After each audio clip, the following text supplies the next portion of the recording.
sharing with you guys some of the best study tips for college.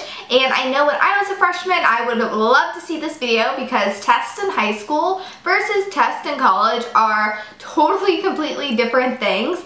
And you do really need to change your study habits accordingly, if you ask me. So in my 4 years of being a student, these are the best tips I've come up with and were the most successful methods of studying for me personally. If you like college videos, don't forget to give this video a thumbs up so I know, and also subscribe so you don't miss out on any more of my videos. And I also just made a college series playlist on my channel, so you can see all my college videos in one spot. So if you want to see that, I'll link that down below for you guys. But without further ado, let's just get into these study tips. So first things first, we need to talk about note-taking, because if you don't have good quality notes, you're really not going to have much to work with when you're actually studying. So there are two different ways that I like to take notes in college depending on the professor. The first way, my preferred way, is when professors provide their lecture notes for you. So that way you can just print off the PowerPoint, and I like to print them off 3 slides a page, and I like to do that because the document automatically adds lines on the right side of the page, right beside like where your slide is, and you can easily just write extra notes and blurbs there, and it stays really organized and clear.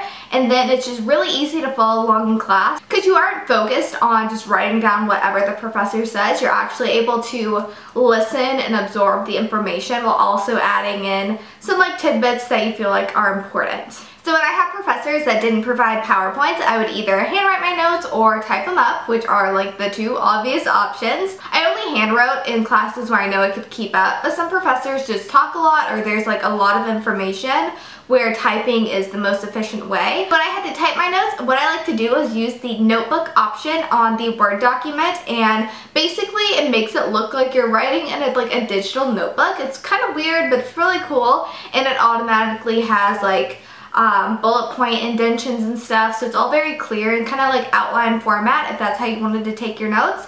And another thing I liked about this notebook option is that on the right side of the document there are little tabs that you can organize your documents in different like sections. So you can do like chapter 1, chapter 2, and chapter 3 in different tabs, and just save it all under like a test 1 file, so you can know that this is all the information you need to know for test 1, and everything is right there, and it's organized, and it's ready for studying. And another good thing about it is when you print it out, there's a lot of room between the lines and in the margins to add little notes when you're actually like studying, but we'll get to that in a second. The next tip I have for you guys to study in college is to make yourself a like test week study prep guide.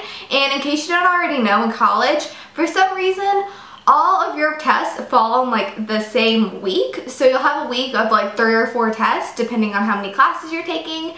And it's super overwhelming. And for me, the way I kind of cope with that is I organize each like class test in different columns on a notebook, and wrote down each subject or each chapter or each unit that I had to study for that test, so I can all see everything I needed to know by whatever date. This way I was able to visualize it and see exactly how much stuff I need to tackle in like the next 1 week, and I was able to properly study from there. And this way you're also able to properly prioritize your time. So you see you have like a test in a class you're doing really well in, but you also have a test in a class you're not doing too hot in. You can see like all the stuff you need to know for that class you're not doing too well in, and kind of prioritize your time more towards that and less towards the class you're already doing pretty well in, if that makes any sense, because you might need to study a little harder and allocate more time to the class that you're struggling in. Now for the actual studying portion of this video.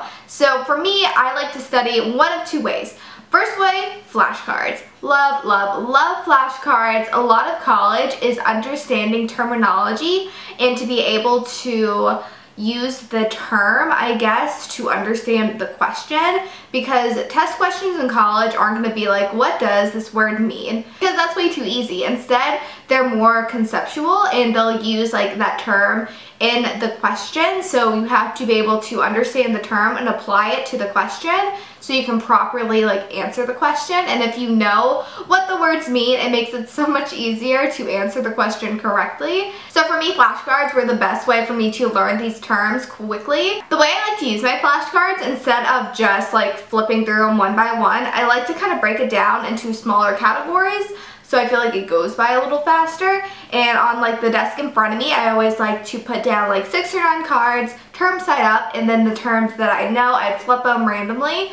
And if I got them right, I'd put them in one pile, and if I got it wrong, I'd put it in the other pile, and I could see like the difference between the 2 piles and see like how much I'm learning and how comfortable I am with the subject, or how uncomfortable I am and how I need to like maybe work a little harder to learn the stuff. And again, that's just a good way to visualize how well you're doing with the subject. And the other way I like to study was actually read the book. I know, crazy concept, but usually professors do follow the book pretty like straightforward. So while I was reading the book, I also had my class notes beside me, and I could kind of like compare the two, and if there was any extra stuff in the book, I could write it down in my notes and kind of like note it as like a bonus or something, and it just kind of helps you understand everything a little bit more fully and kind of reintroduces the subject to you.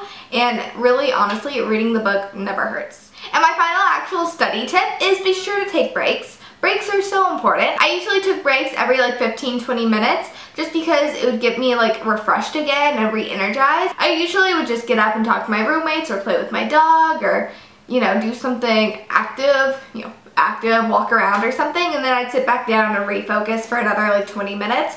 And for me, I just felt like it kind of helped me like absorb the information, if that makes any sense, and just kind of kept me from like draining while studying. And my final study tip really only applies if you have a cumulative final at the end of the semester, which I feel like only core classes really do. When I was in my major classes, not many of them did it because they felt like it was stupid, which I kind of agree with, but that's just me.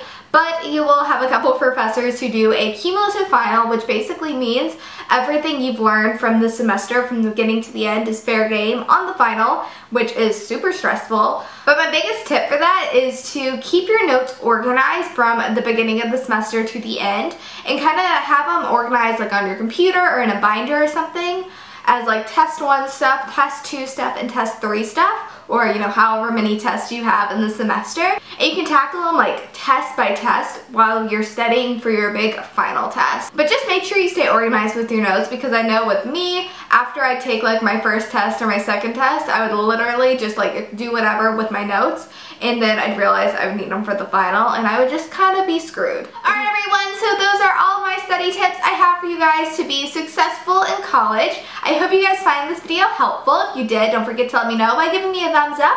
And if you have any more study tips that you felt like really helped you in college or high school, don't hesitate to put them in the comments down below so everybody can see and benefit from it. But that is everything. Don't forget to subscribe and follow me on social media, and have a wonderful day. I'll see you guys later. Bye y'all.